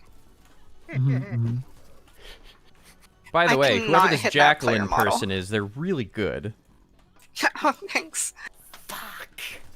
Oh, are you in the chat with us? Yeah. Yep. Yeah, you have vexed me into silence several times now. You are awesome. Oh, thanks. There have been a couple of times where like I'll die and then I'll respawn and just die 3 more consecutive times. So the biggest Everybody. conceit to this mode is that I have not found any way to either introduce a mod or have any configurable invulnerability so you can get out of a spawn kill. And like, when you're playing mods and things that really test skill, almost all of them have a like 1 to 3 second invulnerability time where you can't die but you can't shoot, or like only your first shot Well is done. protected, so as soon as you shoot the invulnerability's gone. Uh-huh. But like this mode doesn't have it, so I would never prop up this mod and mode as like tournament worthy. Yeah.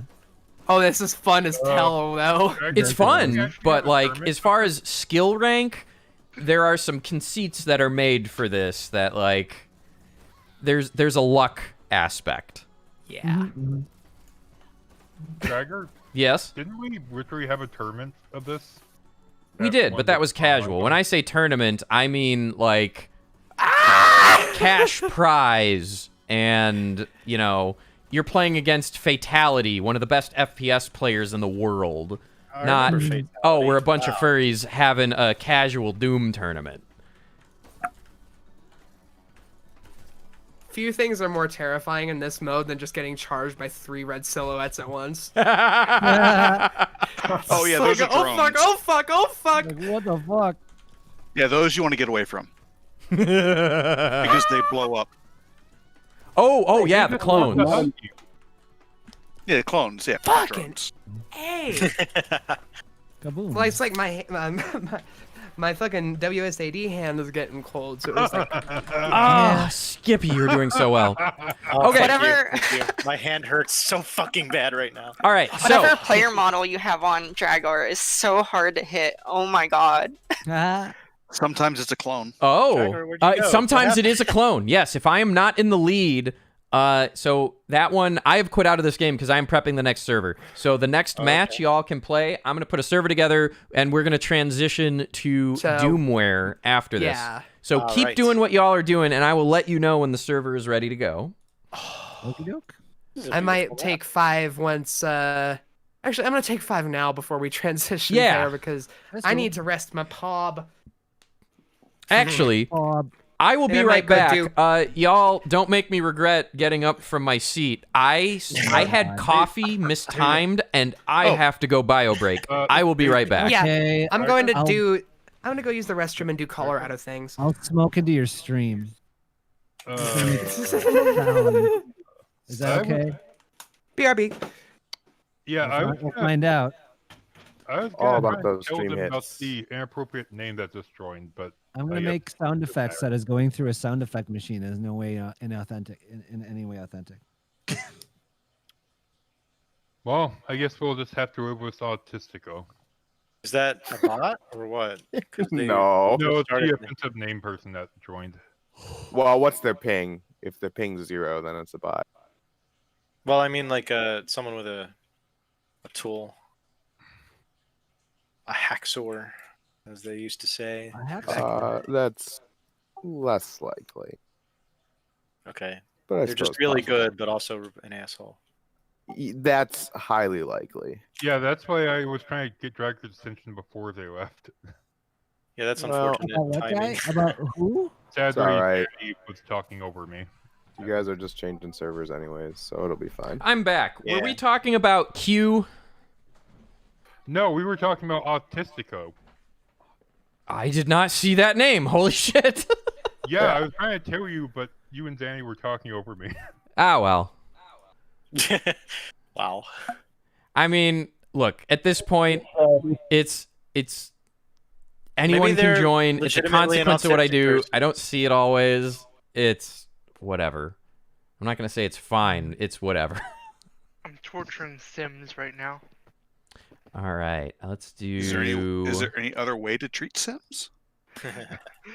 Not wrong. I threw a party and got rid of all the. I'm playing The Sims 2.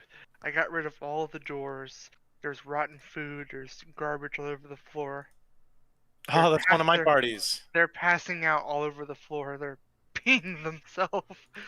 Their Yeah, Sims that's trapped. absolutely just my sounds room like a party in party. Anthrocon. Yeah, Yep. that's what Trash Sims. everywhere. Everyone's peeing Room themselves. party! Draggor knows how it is. Oh my gosh, I have had to deal with so many. I'm going to bed. Dorsai knocks at my door. Hey, we need someone with executive powers to handle this. And Oh, the no. sheer amount of expletives that fall out of me in that moment. Oh, that was a nice shot. Oh, speaking of which, you guys were talking earlier about tweeting from the wrong account. You're don't call yourself a con staffer until you accidentally Oh. tweet something personal from a con account. Oh, I no. knock on wood, of which I have a genuine wood desk for this. I have not made the con account mistake. I have gotten the personal accounts wrong, but I have not tweeted the wrong thing from a First Squared or Last Minute Politics or Drag It Show account yet. Not Yeah. yet. Doesn't Fur control First Squared anyways? Fur is the social media lead that does all of that, but make no mistake, I own the account. Woo. Okay, almost have the server ready to go. How much time is left in the current match? 50 seconds. 50 seconds. All right, I'm gonna race. I'm gonna do it. All right, so the way this is going to work, anyone who is in the current server, you will have to hit escape and do quit game. And then in Doom Seeker, you are going to have to hit the refresh button in the upper left-hand corner. If you highlight over it, it'll say get servers. And then 2 options will show up if you search for Draggor. And it'll be QCDE, Draggor's Little Hiss Den. And then the other one will be Draggor's Little Hiss Den, Doomware Edition. We are going to join the Doomware Edition server. When you join, stay as a spectator to begin. We want a bunch of people to be spectators right before we start. Otherwise, it does weird stuff when people add in the middle. This is a known bug. I actually talked with the creator of this a little bit earlier today addressing that. So it's not game breaking, but the server is live. I am in it. So Zanzilla has connected. Alice, let me know if you can't find it. I missed the first part of the instructions because I was still out. Okay, Oh, just so you're put out- gonna hit escape and you're gonna exit the current Doom game, and then in the Doom Seeker window, you're gonna hit the refresh button in the upper left-hand corner of that window, and then you're gonna have 2 entries that show up if you search for Draggor, and the one you want to double-click on is the one called Doomware Edition. It's gonna prompt you to download a file. You do in fact want to download the file. So instead of Histon, shouldn't that be Draggor's little honk den? Okay, but I'm not what like about always a clicks? bird, but whether I'm Hellspawn or a bird, I can hiss in either form. Point. What are these You know, things like, doing? yes, geese honk, but guess what? They also hiss like a Oh motherfucker. God, yes they do. They do hiss. All right, so we've got Skippy, Grays, and Quexum, Jacqueline, and myself. I will join once a couple other people get in. And yeah, there's 2 more games that have joined for this. It is very I'm fast-paced. installing stuff still. Yeah. I couldn't find the exit. Yeah, I couldn't find the exit either. Try. Does anyone remember how to do this? There was like a trick. Which Double trick? jump. Climbing To climb the trick was not Colossus. to play. Right. Don't even bother. the. Ooh. Yeah, I Yeah, just I can't joined. get up Gotta let the time run out. Sim passed out. Have not gotten that one yet. Yeah, me either. Dead.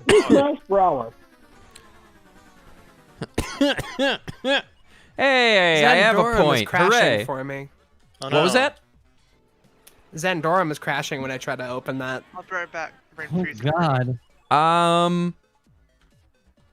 Try quitting Doom Seeker and then opening it again, and then double click the Draggor Doomware server, and that might help.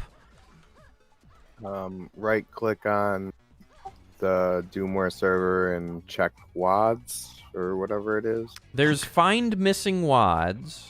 That one. Yeah.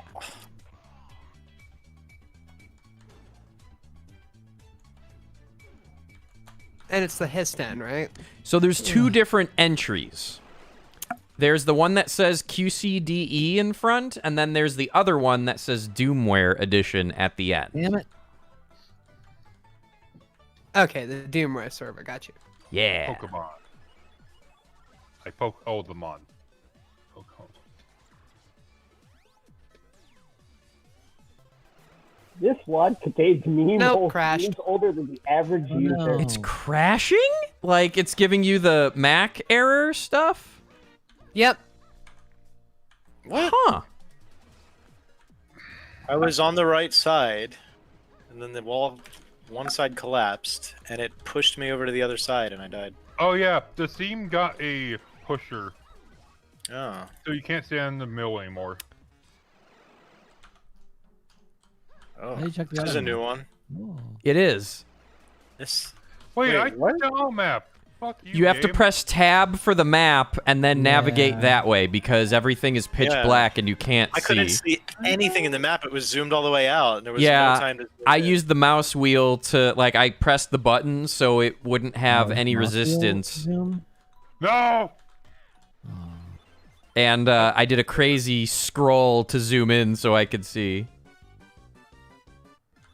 Yay. Yeah, I won by not paying attention. Alice, is it giving any particular error message, or is it just saying, it ate bees and has crashed? Help. Sonic I'm is getting like eating the me. window opens and I see code like it's trying to load in, and then I get the Zandorum has quit unexpectedly. actually died and what? So what I think I'm going to have to do because of that is load it up on my MacBook, see if it crashes, and then if Damn it does, submit a bug report because I'm not saying I'm friends or know the person at all, but I've exchanged words with the creator of this mod. And one of our other semi-regulars, Boomer, has I Damn think it. spoken with him pretty regularly. So if all Macs crash on this mod, okay. Let me make sure it's not like something else on my end and try to load up the other game real quick. Yeah, I try did like- rejoining the other server. That server never goes down. Back, everyone. Welcome back. Oh, that's funny. What? Okay, that one works fine. Love this one. Oh my god, Oh, that dear. scared the hell out of me. I'm so happy. No, that is you should not be. Brain freeze. My Sim's house is infested of roaches. Ah, Oh, that is so realistic. damn you, Dragger. Dark This is the Souls first time I've won flashbacks this in all a over long again. time. I have no Wait, idea. This Dark game Draggor makes me win. so angry, Draggor. I feel Good. like that janitor sometimes. Wait a minute. I was at the top of the scoreboard. How the hell did Draggor win? It's based on points. So if you're looking at the frag board, that is not correct. By default, the Gotcha. binding is the letter P, and it will show you the progress of the players playing Poomware. Yay, clean my gun. So Alice, you can join the other one, but if you go to join this one, it crashes. Yep. That is correct. Well, Jacqueline, why? crap. No, I'm sorry. no. But Yeah. I did offer this previously. You don't have to say yes on stream, but please, if you ever would like to return and do this and not only talk about music, but if you have any particular specific topic you want to get into, no matter how deep or serious, you know, we can be silly and talk about our favorite farts in media, or we can talk about how capitalism ruins everything.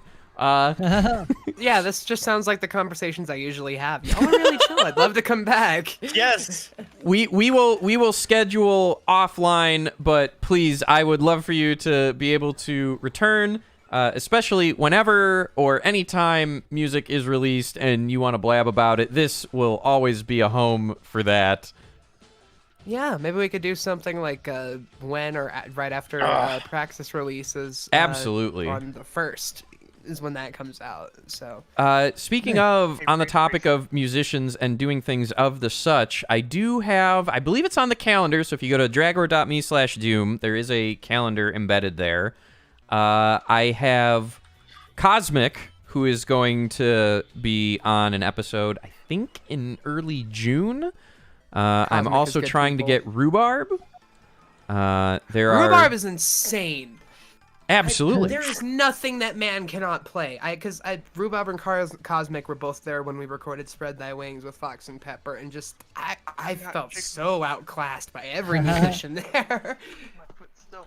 That's the Yeah, Wrong. they are pretty incredible. I call myself very, very, very fortunate that they are now like the both combination house band and show directors alongside myself and Alkali for the Anthrocon Variety Show.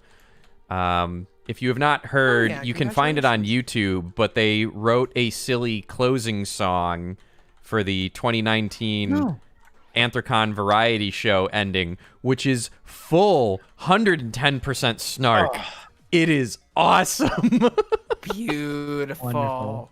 I expect nothing less. Oh yeah, oh yeah. Yeah, I got it, I guess.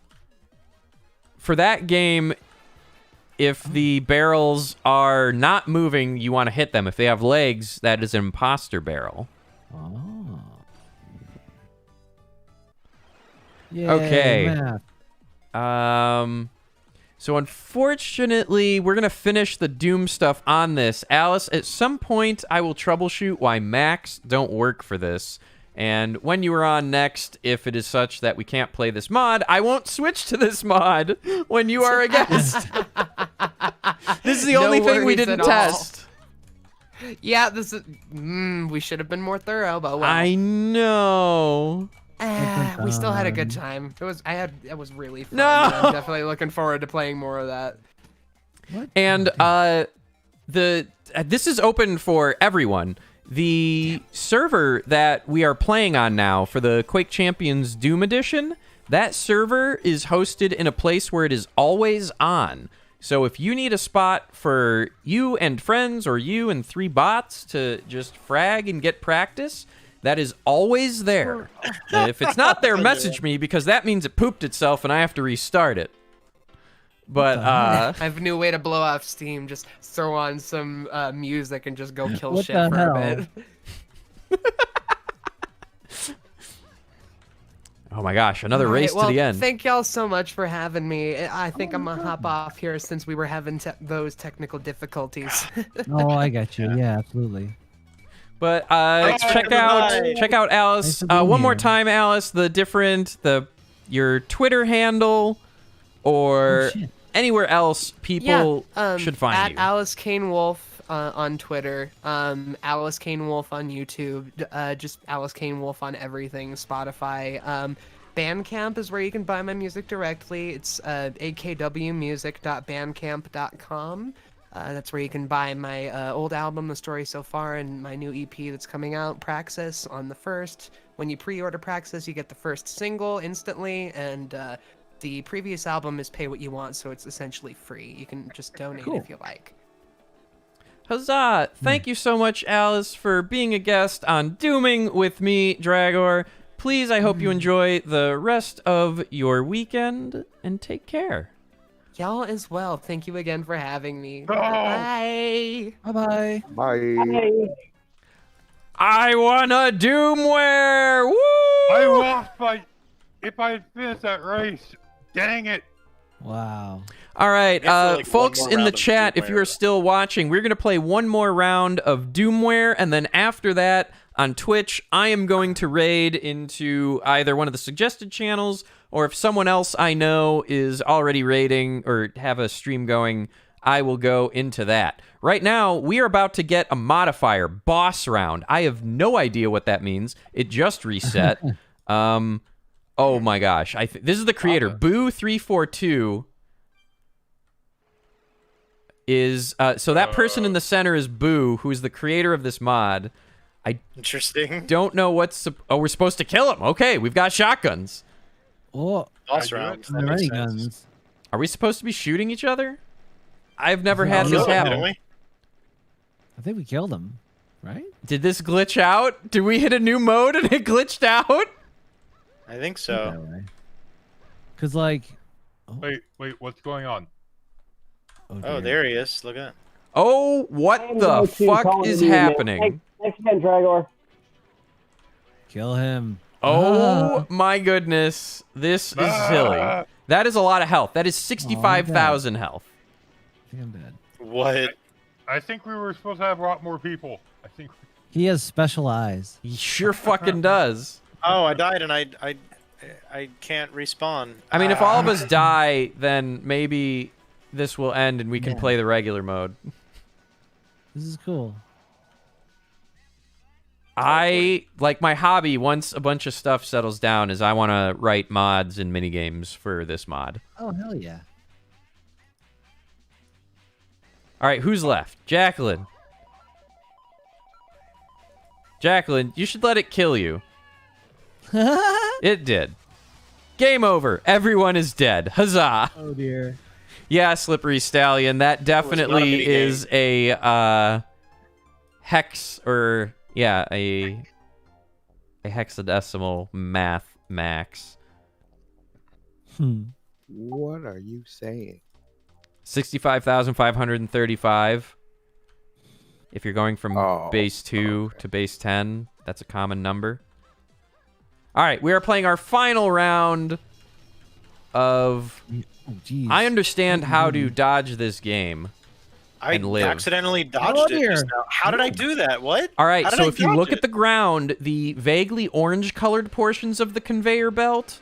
Oh, of course it was the one where they don't fucking stop or jump.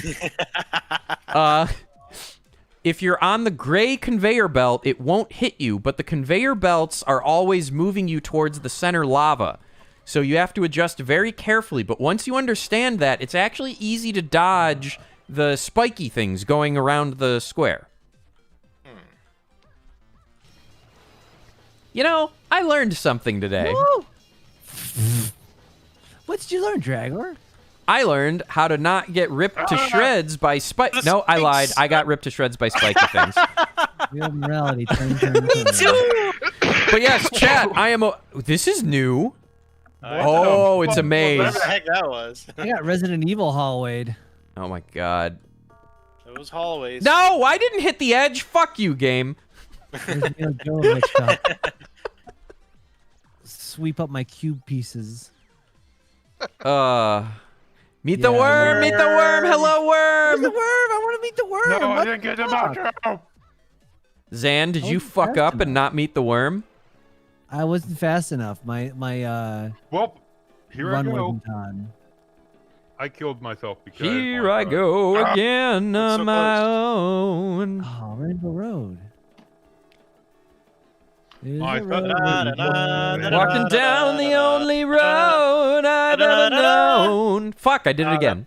Yeah, me too. Fuck, I did it again. No, fuck. I was so close. I drove off the road. You know, I it didn't hasn't get the road. points. Oh, baby, baby. Oh God, Oops. no! This is new. happening. Yes, it is. I failed. What is going on? I can't see anything. Oh, So punch people. you can move around, but when you press fire, it starts the Falcon Punch, and you can't Oh. turn. I was Hissy! spam firing, Hissy. so I had no idea. Hissy's in the cage. Get to Hissy. Hissy. Swim in the surface. I can do that. Maybe. Yay. I failed. Close call. Yeah, chat. Put some suggestions of streamers in there, and I will raid into them. Hot. I will raid into them from behind. Fuck, I missed. I totally hit one of those targets the last time that came up, and I still lost. It was weird, glitchy. Glitch. Glitch. I may have died, but I didn't survive either. So I won. I may have died, but at least I didn't survive. That's what I heard. Well, good. That's what I said. I No, missed we it. all missed the mushroom. What the fuck? No, Oh, I round got two, it. round two, round two. I got it. Gray Aw. got the mushroom. Okay. Only if it was weeds and all of us had some. Yay. Depending on what happens, I'm going to raid into a wrestler after this and hope Senpai notices me. Hot. And pie.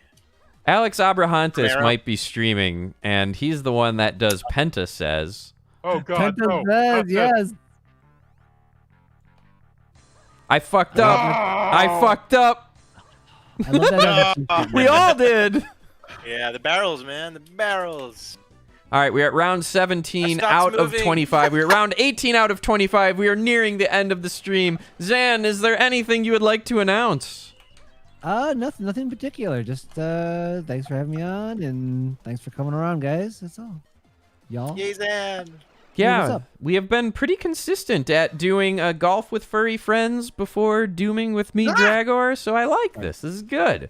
If there's anyone who wants to be in a rotation for who I raid into afterwards, or you're trying to start a thing, let me know. I make no promises as far as always doing it, but I don't have any suggestions in the chat right now, so it's open to at least a trial of rotations. Whoa. Oh, Oh, it's like yeah, I remember these games. Is this Puyo Puyo? No.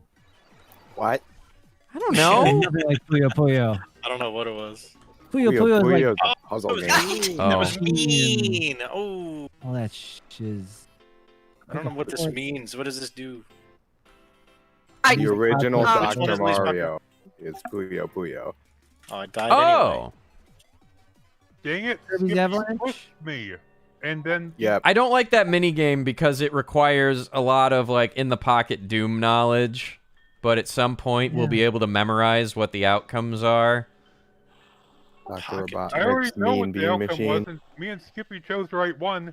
Just to think, have you noticed that when you push someone, you push yourself back slightly? Oh, really? Did No, they I add didn't that? notice That might be new. So, by killing me, shit. Skippy also killed himself. So, We are Initializing ending on a tiebreaker. tie. Tiebreaker. All right. Oh shit. It's me. Oh, I just quit when a new thing was happening. Damn it. Fuck, was that the tiebreaker? Oh, I'm Yes, so it was. disappointed in myself. Skippy Fox wins. Congrats, Yeah, like- Skippy. Yeah. It said I failed anyway because there was no one to do. It was just the other player. There's no one there. What do I do? All right, I am looking at Twitch right That now. was hot. I am going to raid into a channel I check out every so often. So I'm going to do it right now. Huzzah. I cannot raid this channel. That is unfortunately understandable. So, no one else I follow is streaming right now. Oh. We'll do like a couple of more. If anyone's got a Twitch channel I should raid into, I will. Otherwise, thank you all for checking us out. This is Dooming with me, Draggor. And have a good fun one, night. y'all. See ya. Catch y'all next week. Skippy, do Could- more VR. Could raid like a random furry